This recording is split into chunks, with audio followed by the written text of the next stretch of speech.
It's 2017, 3 days before Christmas. Monster Hunter World releases and takes the world by a Daora storm, and becomes a quick success, bringing many into the franchise and eventually becoming Capcom's best-selling game. 3 years and 2 days have passed, and now 2021 is just over a week away. With the release of 2019's Iceborne extensively expanding the base game and multiple title updates, we have reached the end of the Monster Hunter World lifecycle. Today, I will be answering the question as to whether or not you should get Monster Hunter World in 2021. What's up guys, it's TheHunterProject here. Welcome to my channel where you'll find Monster Hunter news, builds, playthroughs and everything in between. Be sure to smash the like and subscribe buttons. If you do enjoy, it's extremely appreciated as we make our way to 1,000 subscribers and beyond. So if everyone watching could do that, it would mean a lot to me. Also, don't forget to join our Discord, which is at the top of the description, and without wasting any more time, let's get right into the video.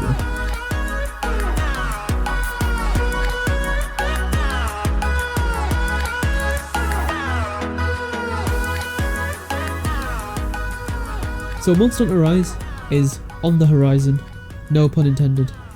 So the question is frequently being asked whether or not you should get Monster Hunter World, and if it will even be worth it to buy the game. I assume many who have come to this video are wanting to know whether or not the game will even be alive when Rise launches, and if they will still find the enjoyment and the same multiplayer feeling and experience if they do buy it. The simple answer to that is yes. Monster Hunter World has an insanely large and loyal fan base. It was literally Capcom's best selling game.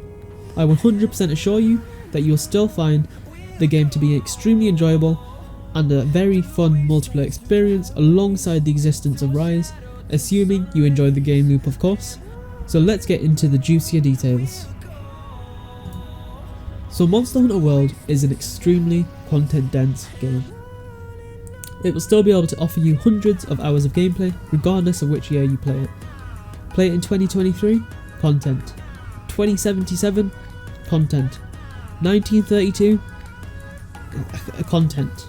Regardless of when you play, you'll always have something to do. One thing you need to make sure of before anything else though, is that if you enjoy or may enjoy the game loop of the franchise, then buy it. Otherwise, make sure you buy it at your own caution, because obviously if you buy the game and then feel like it's a waste of money, that's obviously no one's fault except yourself.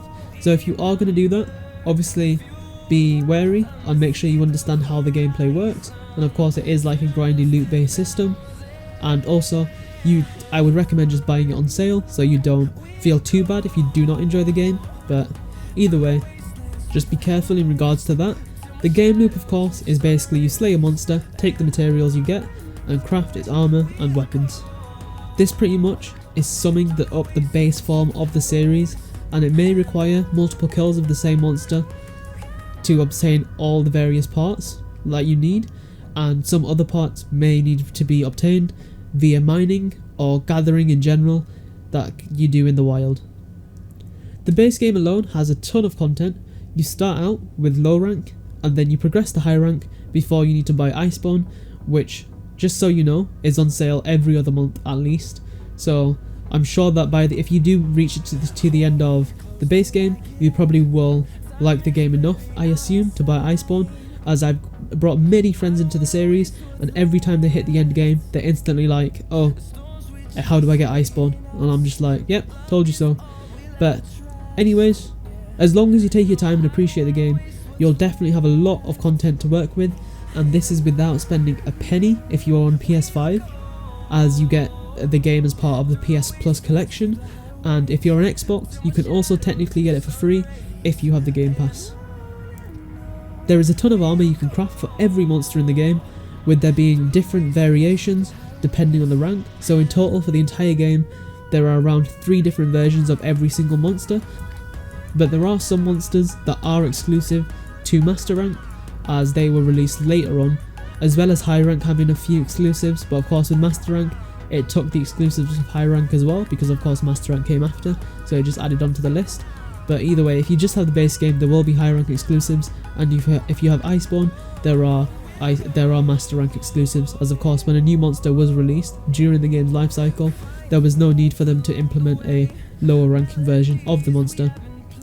But either way, nearly all the monsters in the game have a weapon of every single class as well, so there is a lot of variety, not to mention that there are 14 different weapon classes to fit a multitude of playstyles, so be sure to dig into that and try find what you want to main. I myself usually main either the greatsword or the charge blade, however I have recently started getting into the longsword, which has a really fun pattern of gameplay, and it is very fluid and it can be chained. So if you are a fan of anime and you are wanting to give this game a try, be sure to use the longsword. I 100% think that you'll find some aspect of it that you will like. Another aspect of Monster Hunter that allows for lots of hours to be sunk in is learning the monsters. So when you are facing the monster multiple times, eventually you'll know the monster so well that theoretically you should be able to dodge every single move and never get hit. But this does come with experience, of course, and is very hard to master. However, due to engaging gameplay of Monster Hunter and the refined mechanics of world, this can be a very enjoyable time killer. And just an additional note, do note that it's not just, oh, I'm going to grind the same monster over and over again. There is an unusual satisfaction about knowing the monster's every move, especially when you're playing with a newbie and they're getting hit a lot and you're just able to dodge every single move and predict what the monster's going to do just because of the experience you have. So there's definitely a learning curve to the game, but it is something that's really nice to have under your belt as a Monster Hunter player. Assuming you buy the Iceborne expansion, this opens you up to the 3rd tier of armor, as well as an additional 1 to 2 upgrades for each of the weapons you obtained through high rank. There is a solid bump in difficulty as well to keep the game challenging and engaging for you, along with a bunch of new mechanics and quests, of course a whole new story arc, which is alright for what it is. Don't think too much into it, it's not some Last of Us 1 type of story, but it does the job to keep you invested. And there is a decent grindfest endgame that opens up a lot of extra content, but it does get grindy, so definitely take this into caution, especially considering the grind is required for some of the endgame gear that is quite effective and powerful, I'm not gonna lie to you. This is merely brushing over the content of the game, and there is a lot more for you to explore for yourself and test out. Of course, I do not want to spoil anything for you guys. It's just a general overview and review on whether or not you should be getting the game in 2021, so I'll try leave out as much as I can for you guys to find for yourself. Monster Hunter's multiplayer is some of the best experiences you will get.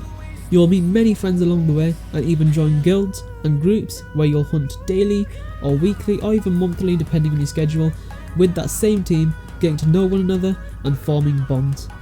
There are many ways you can hunt alongside them due to the vast variety in weapons and armor skills.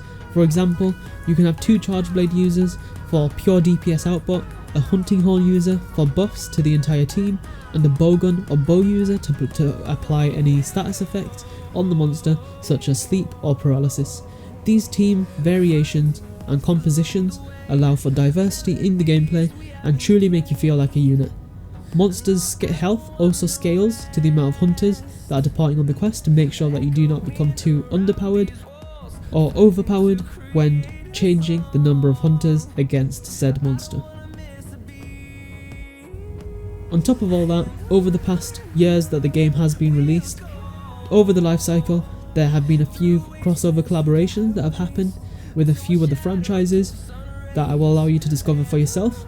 I literally played the game in 2018 and took a break until around September of this year, as I swapped console as well, so I stopped playing around 3 months into the game's launch just because of how much I grinded out the game, and I ended up selling my Xbox for various reasons, and then I bought the game again on PC, and I once again grinded the hell out of this game, and I did not notice any of the spoilers up until when I came across them in game, and I was extremely and pleasantly surprised with what the crossovers were, and I really hope that you will be too.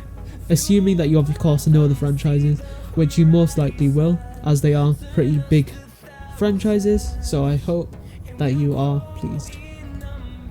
If you buy this game on PC, of course this opens up all the vast options to mod support.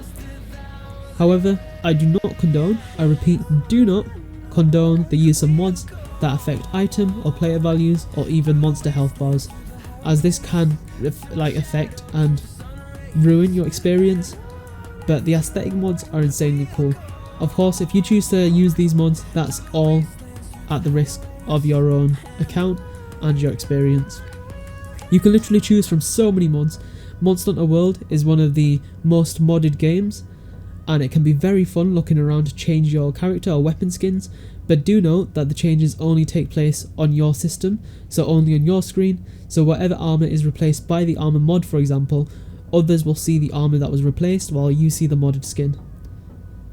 Modding opens up many more hours of fun for the game, and is definitely worth trying a few when you get to the end of the game, as I recommend making sure you get the proper experience from start to the end of Iceborne first. Monster Hunter World is an extremely content-dense game and is very good value for money. As a first Monster Hunter title, this is the best possible entry point you will find in the series. It is extremely well refined and fluid, with many ways to approach each monster encounter. The average player can easily sink in 200 hours, and players that are hooked may easily do 1000. This action combat RPG has a grind at the centre, but it isn't a terrible grind. There are many implementations in the game to allow you to ease that grind, like investigations and different types of tickets that you can redeem for the rarer items in the game. However, the tickets are very limited and investigations are numbered, just to avoid the game being too easy and just fully take away the grind, as that's where a lot of players find the enjoyment. One thing to be careful of though is that the multiplayer of the base game is quite small in comparison to the player base of Iceborne, but I assure you, if you reach the end of the game, you'll probably find yourself liking the game enough to purchase the expansion, as many of my friends have as well, when I brought them into the series, of course.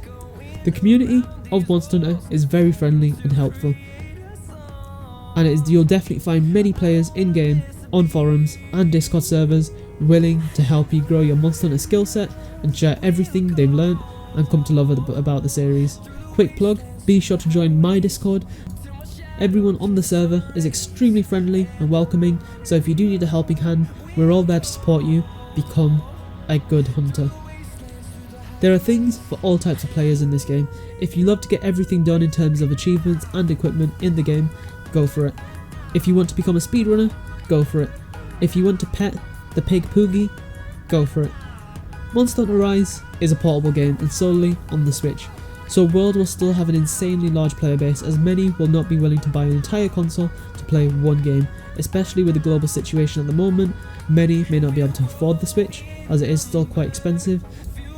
So if you think Monster Hunter Rise will kill Monster Hunter World, that is simply not the case. So should you get Monster Hunter World in 2021? If you like the gameplay loop or think you might, then it is a 1000% yes.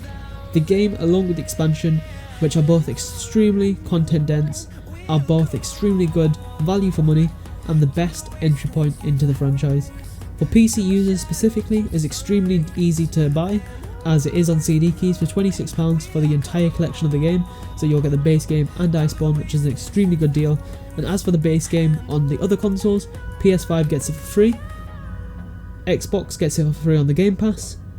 As for PlayStation 4 users, unfortunately, you're similar to the PC, and you will have to just either wait for a sale, or if you're an extremely big Monster Hunter fan, it's 100% worth the full price, but I would recommend not buying it full price, as it is an older game, so it's just 100% just not worth it. But obviously you could get it on disc, which would just negate that price. Of course, as online stores for their respective consoles, like the Sony store and the Xbox store, both are ridiculously overpriced for the games that are not on sale, so just be wary of that. But either way guys, that does bring us to the end of the video. If you did enjoy, be sure to smash the like, subscribe buttons. It is extremely appreciated, it helps my channel so much, and it really makes me extremely happy, as it just, of course, my time isn't wasted on making these videos. Of course, it's never wasted for me, as I do enjoy making them, but it just makes me more motivated to keep trying and pushing out videos, even though I'm working a job and have university work. But yeah, so thank you so much for everything guys. Don't forget to join the Discord as well, the link is at the top of the description. I hope at least one person watching this buys Monster Hunter World and becomes a fan of the series, as the franchise has given me countless fond memories and good experiences. So with that guys, thank you so much for watching, and I'll see you in the next one. Bye.